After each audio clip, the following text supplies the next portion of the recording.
जय हिंद। आप सभी का हमारे यूट्यूब चैनल में स्वागत है। ये एमपीपीएससी के लिए बहुत इंपॉर्टेंट है। ये 10वीं यूनिट है ना, जनजातियों से रिलेटेड। तो अपन इस वीडियो में क्या क्या पढ़ेंगे, पहले अपन कुछ इंपॉर्टेंट पॉइंट के बारे में जान लेंगे, उसके बाद कुछ ऑब्जेक्टिव टाइप अपन कर लेंगे, ताकि आप जितना पढ़ इधर आप इंपॉर्टेंट पॉइंट उसी में से कुछ चीज़ें आप ऑब्जेक्टिव में हल कर पाओगे, ये नहीं कर पाओगे उसमें पता चल जाएगा आपको। देखो जनजातियों के बारे में, देखो पहला यूनिट है, याद रखना, जनजातियों का भौगोलिक विस्तार एवं जनगणना। ठीक है दोस्तों, ये जनगणना देखो जनजातियों का भौगोलिक विस्तार, देखो भौगोलिक विस्तार कहाँ का निवास करते हैं मध्य प्रदेश में, उनके बारे में जानेंगे, और जनगणना ठीक है कितना क्या जनसंख्या और इनके बारे में ठीक ऐसा जान लेंगे। क्योंकि अगर कोई भी अगर ये वीडियो देख लोगे तो आपसे अगर कभी कोई एग्जाम में अगर कोई क्वेश्चन बनता है, ठीक है, तो आपसे इजीली बन जाएगा। ठीक है, तो चलिए स्टार्ट करते हैं। क्या है, कुछ बेसिक चीज़ें जान लेते हैं। अनेकता में एकता ही भारतीय संस्कृति की विशेषता है, और उस अनेकता के मूल में निश्चित रूप से भारत के विभिन्न प्रदेशों में क्या है, जनजातियाँ निवास करती है। ठीक है दोस्तों, तो इसी प्रकार से अपन आगे स्टार्ट करते हैं। देखो बहुत इंपॉर्टेंट याद रखना, ये इंपॉर्टेंट है ना। जनजाति से सामान्य आशय, देखो जनजाति से सामान्य आशय, देखो वनवासी, मूल निवासी, आदिम जाति। देखो वनवासी मतलब जंगलों में रहने वाले है ना, मूल निवासी मतलब यहाँ के रहने वाले मध्य प्रदेश में। इस प्रकार से आदिम जाति, गिरिजन आदि से इतने नामों से इनको आप जान सकते हो। ठीक है दोस्तों, और एक वैज्ञानिक के बारे में जान लो, जी.एस. धुरिये ने क्या कहा, जनजातीय समूह को क्या कहा, पिछड़ी हिंदू कहा, मतलब काफी पिछड़े हुए इसलिए उसने कहा पिछड़ी हिंदू। ठीक है, उसके कथनों में। ओके, फिर उसके बाद भारत के विभिन्न जनजातियों का अजैब घर, और मध्य प्रदेश को जनजातियों का क्या कहा, घोंसला, मतलब यहाँ रहते हैं अधिक से अधिक लोग, इस प्रकार से। ठीक है, जनजातियों को घोंसला। ठीक, आई होप क्लियर हो गया होगा। इसके बाद क्या पढ़ोगे, मध्य प्रदेश की जनजातियाँ, इसका परिचय देखोगे। ठीक है दोस्तों, क्योंकि बेसिक चीजें जानना जरूरी है। देखो दोस्तों, अब क्या मध्य प्रदेश की जनजातियां का सामान्य परिचय देख लेते हैं, है ना। सामान्य परिचय, मध्य प्रदेश में भारत की सर्वाधिक जनजातीय जनसंख्या निवास करती है। ठीक है, जो भारत में पाई जाने वाली जनसंख्या का 14.64 है। ठीक है, याद रखना। ये मध्य प्रदेश में भारत की सर्वाधिक जनसंख्या निवास करती है, जो भारत में पाई जाने वाली कुल जनसंख्या का कितना है, 14.64% है। ठीक है, किसके अनुसार, 2011 की जनगणना के अनुसार। ये भारत में 10.45 करोड़ जनजाति जनसंख्या है। ठीक है, वही मध्य प्रदेश में 1.43 करोड़ क्या है, जनजाति जनसंख्या है। ठीक है, देखो भारत में 10.45 करोड़ जनजाति जनसंख्या है, जो जनसंख्या याद रखना, ये इंपॉर्टेंट याद रखना। और उसके वही मध्य प्रदेश में कितनी है, तो 1.53 करोड़ जनजाति जनसंख्या है। ठीक है दोस्तों, भारत की कुल जनसंख्या जनजाति जनसंख्या का प्रतिशत कितना प्रतिशत है, भारत की कुल जनसंख्या में जनजाति जनसंख्या कितनी है, ये बोल रहा। ठीक है, ये है प्रतिशत में 8.63%। ओके, और मध्य प्रदेश की कुल जनसंख्या में जनजाति जनसंख्या का प्रतिशत कितना है, तो ये 21.09%।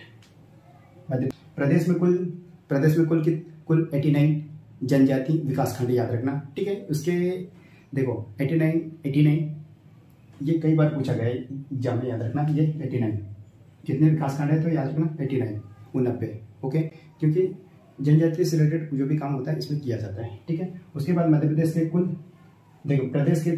प्रदेश के 15 जिलों में कुछ पिछड़ी जातियां हैं, जैसे विशेष पिछड़ी जातियां हैं, जैसे भारिया, सहारिया, बेगा।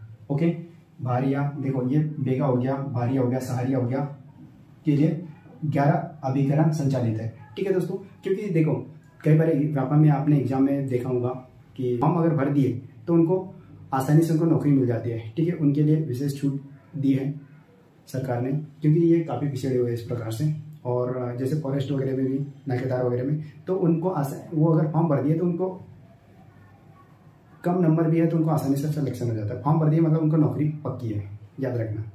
ठीक है दोस्तों, इस प्रकार से कई कई एग्जाम में उनको आसानी से काफ़ी छूट दी हुई है।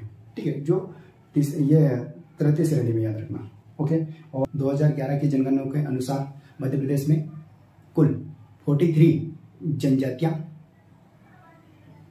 अधिसूचित है। ठीक है, याद रखना अधिसूचित है। 43 मतलब 43। ठीक है, 2011 की जनगणना के अनुसार। ये थे इंपॉर्टेंट पॉइंट, आप चाहो तो आप अपने कॉपी में छाप लो। देखो दोस्तों, उसके बाद नेक्स्ट पढ़ते हैं मध्य प्रदेश की जनजाति जननांकी 2011 के अनुसार क्या क्या था इसके बारे में। ठीक है, मध्य प्रदेश में जनजातियों की कुल संख्या कितनी है, तो याद रखना 1,53,16,784 याद रखना, क्योंकि मध्य प्रदेश की जनसंख्या का 21.09% है। ठीक है, एक पॉइंट याद रख लेना। पॉइंट क्या है, मध्य प्रदेश में जनजातियों का लिंगानुपात कितना है, तो ये 984 याद रखना। ओके, और जिसमें लिंगानुपात सबसे ज़्यादा किसका है, तो बालाघाट का है। कितना है उसका, 1050। और न्यूनतम बोले तो न्यूनतम लिंगानुपात किस जिले का है, तो ये भिंड जिले का याद रखना। ठीक है, मध्य प्रदेश की जनजातियों का नगरीय लिंगानुपात तो ये 956, जबकि ग्रामीण लिंगानुपात कितना है, तो ये 986 याद रखना। ठीक है, मध्य प्रदेश की जनजातियों का साक्षरता दर कितने, 50.55%। ठीक, अनुसूचित जनजाति का सबसे साक्षर जिला तो कौन सा है, बालाघाट। सर्वाधिक साक्षर जनजाति कौन सी है, तो ये प्रधान याद रखना, प्रधान। ओके, अनुसूचित जनजाति की 10 की वृद्धि दर कितना है, 50.2% याद रखना। ठीक है, जो कि राष्ट्रीय औसत दर से अधिक है। ओके, और मध्य प्रदेश में आदिवासियों जनसंख्या घनत्व कितना है, तो ये 50 है याद रखना, क्योंकि राष्ट्रीय आदिवासी जनसंख्या घनत्व से 18 अधिक है। ठीक है, मध्य प्रदेश में सबसे बड़ी जनजातियां जो बड़ी है, सबसे ज़्यादा किसकी, भील, गोंड, फिर कोल, इस प्रकार से। ठीक है दोस्तों, आप चाहो तो आप इस प्रकार से देख सकते हो, है ना। मध्य प्रदेश जनजातियों की कुल संख्या कितनी है, 1,53,16,784 है, जो कि मध्य प्रदेश की जनसंख्या का कितना है, 21.09%। ठीक, और मध्य प्रदेश में जनजातियों का लिंगानुपात कितना है, तो ये 984, और सर्वाधिक लिंगानुपात कितना है, किसका है, तो बालाघाट जिले का। ठीक है, जो 1050 है। न्यूनतम लिंगानुपात भिंड का। ठीक है, न्यूनतम लिंगानुपात। मध्य प्रदेश की जनजातियों का नगरीय लिंगानुपात कितना है, 956, और ग्रामीण लिंगानुपात कितना है, तो ये 986। ठीक है दोस्तों, उसके बाद मध्य प्रदेश की जनजातियों में साक्षरता दर 50.55% है। ओके, और अनुसूचित जनजाति का सबसे साक्षर जिला कौन सा है, तो ये बालाघाट। और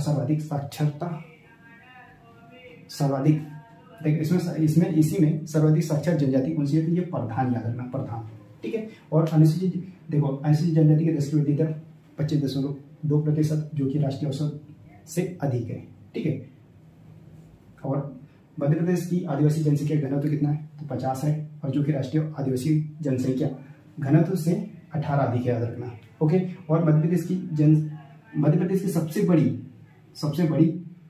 जनजातियां क्रमशः देखो, सबसे बड़ी की भील, उसके बाद गोंड, फिर और एक कोल है। ठीक है दोस्तों, आई होप क्लियर हो गया होगा। ठीक, अपनी कॉपी में जरूर छाप लेना, है ना। उसके बाद क्या करूँगा, सर्वाधिक अनुसूचित जनजाति वाले जिले देखिए, धार हो गया, बड़वानी हो गया, झाबुआ हो गया, और छिंदवाड़ा, खरगोन हो गया।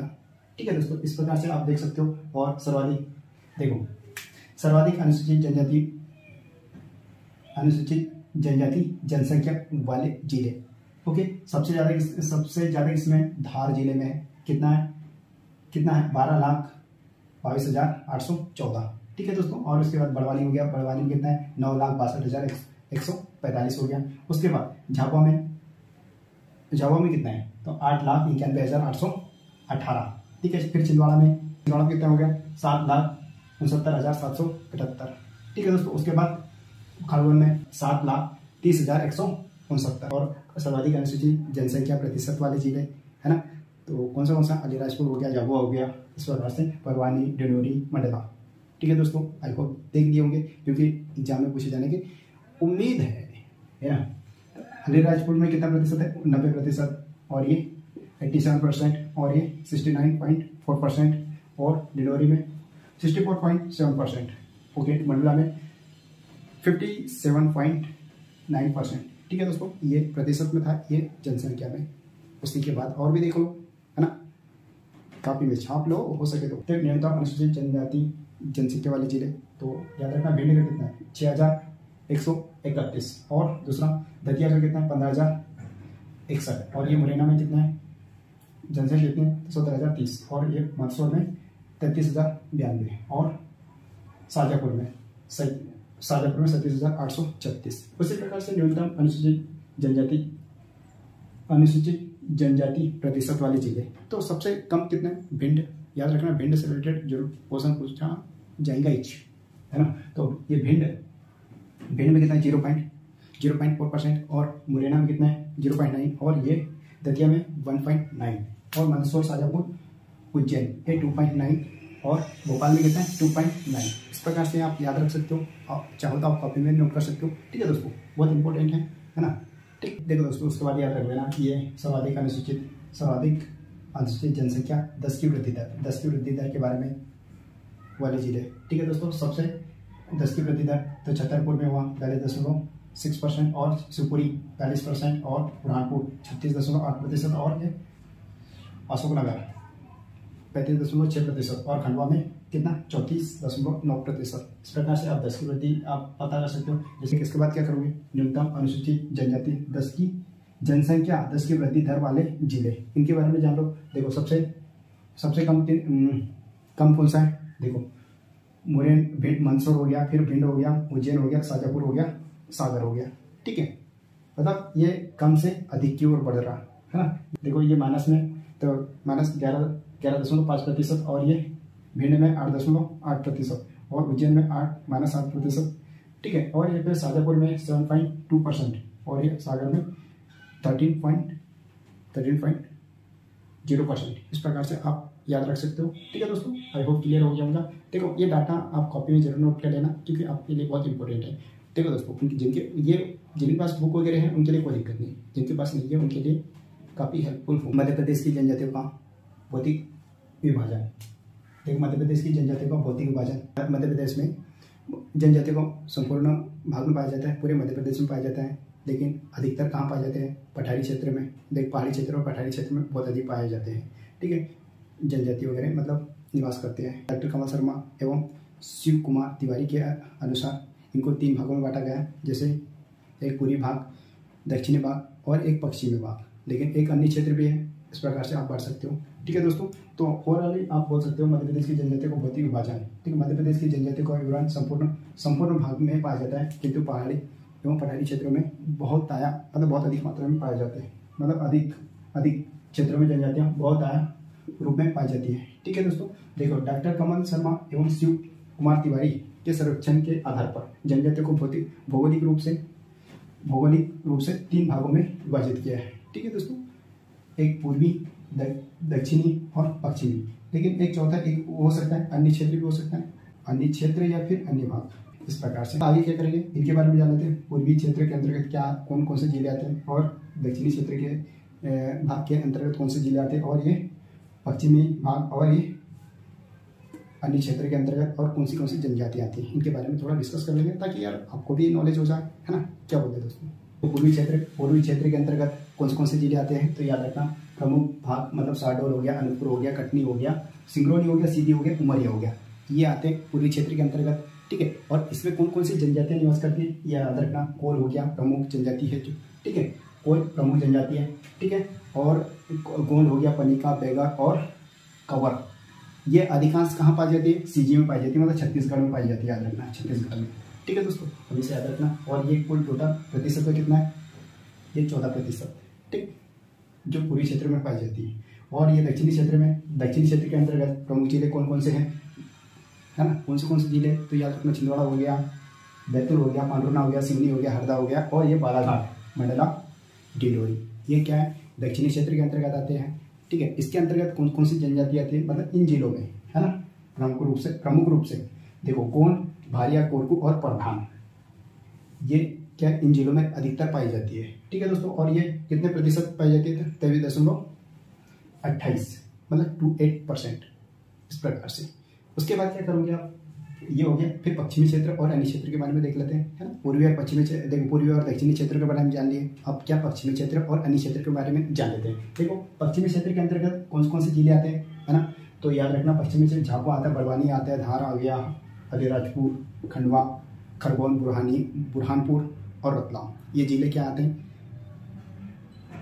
पश्चिमी क्षेत्र के अंतर्गत। ठीक है दोस्तों, ये पश्चिमी क्षेत्र के अंदर आ गए। और उसके अंतर्गत कौन कौन से जनजातियाँ आती हैं? तो ये जनजातियाँ देखो, भील प्रमुख रूप से, देखो इन सारे जिलों में क्या प्रमुख रूप से क्या है? भील जनजाति पाई जाती है, याद रखना। और कोरकू और भिलाला, ठीक है, कोरकू भिलाला ये भी पाई जाती है इन जिलों में।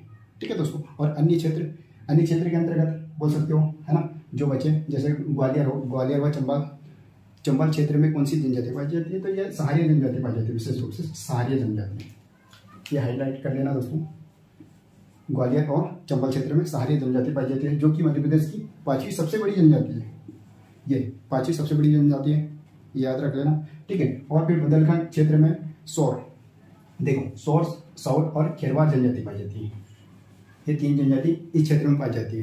ठीक है, जनजातियों का निवास क्षेत्र है बोल सकते हो। और पनिका जनजाति कहाँ पर पाई जाती है? बघेलखंड बुंदेलखंड क्षेत्र में पाई जाती है। ओके, आई होप क्लियर हो गया होगा। देखो दोस्तों, ऊपर आप जरूर कॉपी में नोट कर लेना, क्योंकि आप लिखने के बाद आप पढ़ोगे तो बहुत बेहतरीन तरीके से होगा। आप चाहो तो इस वीडियो को बार बार भी देख सकते हो, कोई दिक्कत नहीं। ठीक है दोस्तों, मैं इसके बाद और आगे पढ़ लेते और इसके बाद अपन ऑब्जेक्टिव कर लेते। आप क्या करोगे? जनजाति और उनके उपजाति के बारे में देख लेते। उपजाति मतलब उप समूह के बारे में जान लो, है ना।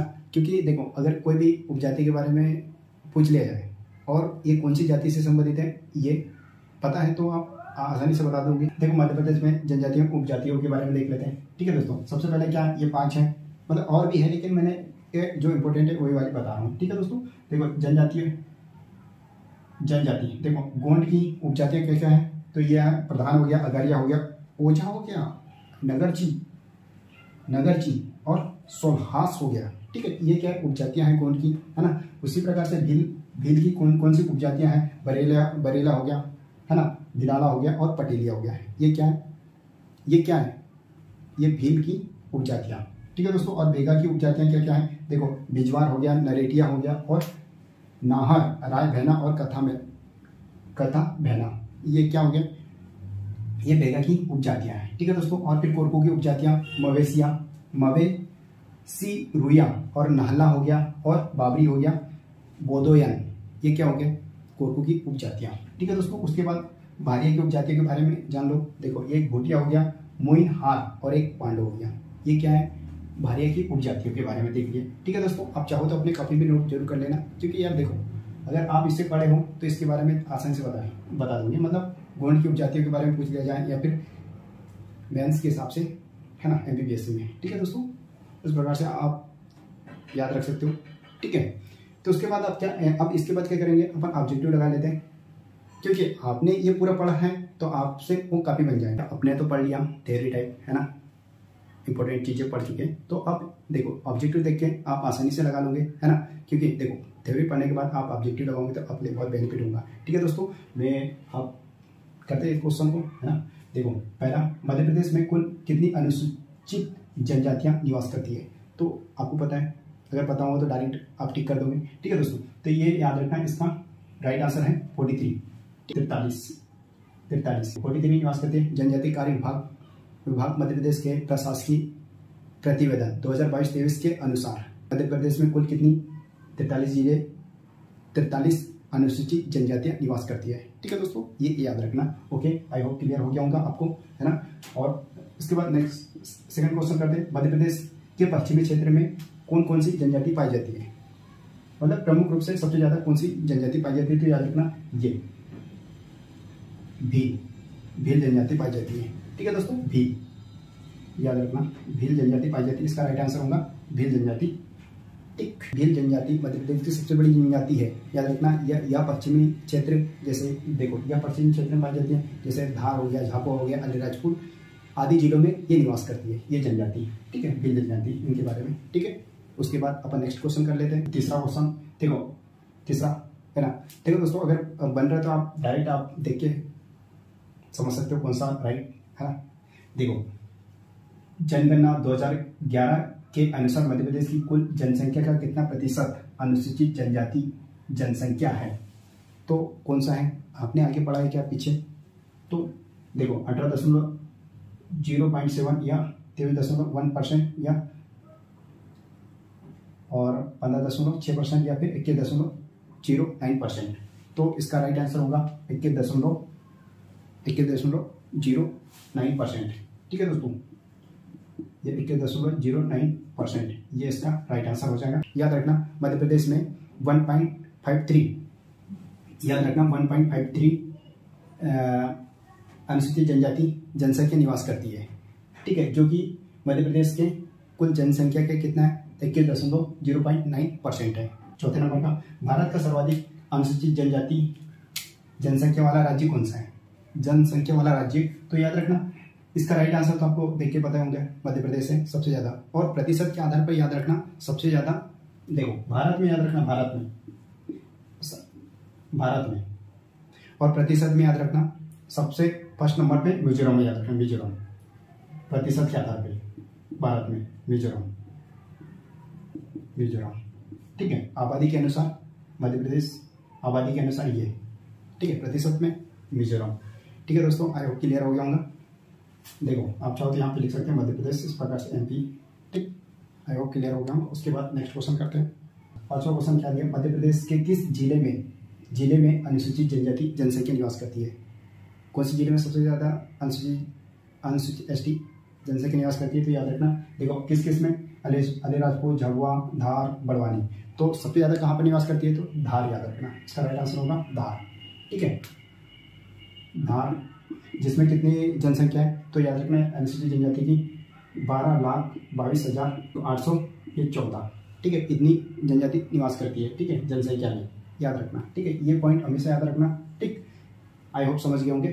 ठीक है, इसका राइट आंसर तो है ना। फिर उसके बाद छठवां क्वेश्चन, मध्य प्रदेश का सर्वाधिक अनुसूचित जनजाति जनसंख्या प्रतिशत। देखो अपने को यहाँ पर क्या करना है, क्वेश्चन में प्रतिशत बताना है वाला जिला कौन सा है। तो ऑप्शन धार, झाबुआ, बड़वानी या अलीराजपुर। तो प्रतिशत में याद रखना ऑप्शन नंबर 4 सही होगा। ठीक है, अलीराजपुर।